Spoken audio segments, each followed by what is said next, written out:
Hello, everybody. We're here with Cris Collinsworth from Sunday Night in America. And gotta say, the biggest news of the day is that George Kittle is back on the field.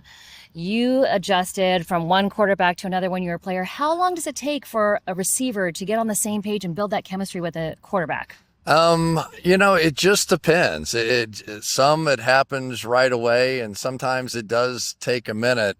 But we do know what George brings to this offense, right? And any quarterback would be crazy to not love what he's going to do, because it's a very rare guy that is the kind of blocker that George is, that also has the explosive element that George has. And that's the reason he's likely to be a Hall of Famer one day, So, but that's exciting for a team that really does, they struggle to run the ball a little bit right now, so they need some of those explosive plays. So how much can George Kittle affect the run game? They've been struggling. Christian McCaffrey's being touched 0.7 yards after he gets the ball in his hands, 3.2 yards per carry. How much can George change that?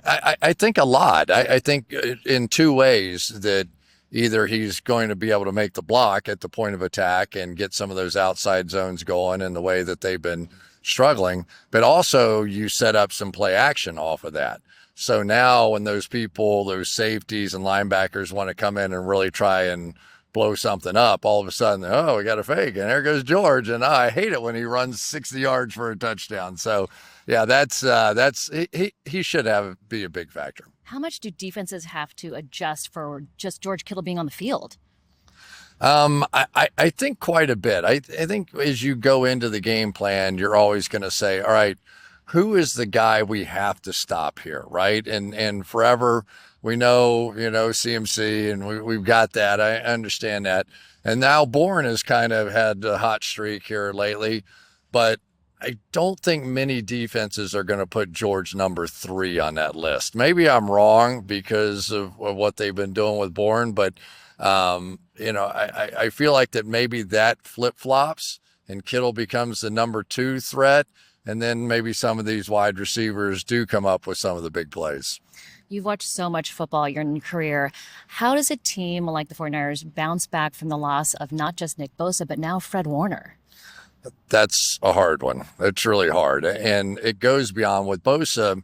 You can say, here was the guy, here's the closer, like in baseball, you have a closer, like he was the closer. Whenever, a game was close and he had a chance to win it, and, Baker Mayfield takes off on that 3rd and 14, and maybe he makes that play, there seems to be just big plays in the game that Bosa made, that Fred Warner made, that was the reason this team was going to championship games and Super Bowls. So that's always going to be, a tough thing to deal with. How does this team stop Bijan Robinson? I mean, the new guys on the defense, you've got young guys. How do they swarm and keep him from getting to the second level? Well, the big thing about the 49ers in general with Robert Saleh is they're not going to change the way they play. When they get a chance to go run and hit, they're going to run and hit. And I don't think they really care if they miss many tackles, because they want that first guy to go ripping through and take their shot. Now with Bijan, he can make the first guy, the second guy, and the third guy, and outrun the fourth guy. So, it's almost turnabout fair play for San Francisco on defense. They watch Christian out there tearing people up with the exact same plan. And Bijan Robinson now has worked out with Christian. He has studied him. The coaching staff in Atlanta has stolen plays that Christian runs all the time. And so it's going to be a little bit look in the mirror here and see what's going on with Bijan. But what a matchup between two great running backs, the two top yardage guys in the NFL. All right, last one, the chess match between Raheem Morris and Kyle Shanahan. I mean, this is kind of an ongoing thing where guys that he's worked with before are the ones that now he's going up against. Who do you think has the edge? I don't know if either one has the edge. They're such good friends.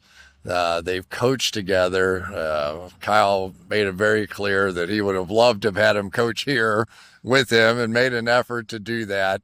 But it also makes for some of the best of rivalries too. I mean, there are no secrets between these two. They've already told each other everything that they think is important to win a football game. And so now it's just a matter of you take everything that person knows and he takes everything you know, and you match it up, and what happens makes for a great Sunday night football game, I hope. Sounds great. Thanks so much for joining us, Cris. Good talking to you.